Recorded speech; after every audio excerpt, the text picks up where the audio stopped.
And I know you've been asked this a million times, so I guess I kind of want to get specific. But when it comes to Cena and the heel turn, and I know you've said ad nauseum that yes, there were discussions.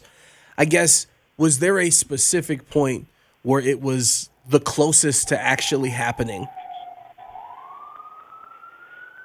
So yeah, this is, and again, every time there's a really, really good question, that's when all hell breaks loose on Third Avenue, right outside my apartment. I don't know what's going on, but yeah, I mean, I think I'm trying to remember. There was definitely a height, sometime I think in between Edge winning the Money in the Bank contract and cashing it in on him, and before Cena versus Rock. So you're probably talking somewhere in the 2007 2008 era, where I know we as writers had reached the saturation point as far as John, as fans, would sometimes call Super Cena, coming in and winning all the time. So it wasn't even necessarily purely a reaction to the fans, or half of which were booing him anyway, so much as just from a writing perspective and a storyline perspective.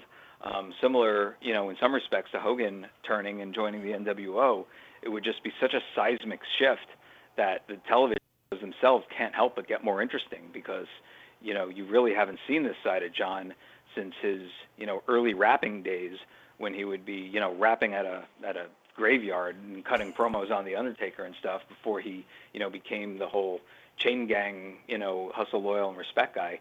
So it was probably during that time. I wish I could remember a specific angle or a specific time, but ultimately it didn't happen, and I think there was just too much outside of the ring at stake, for WWE to pull the trigger on it. But like I've said, John can do anything. John, you've seen him, Yeah. pretty much pull off anything in movies and in the ring.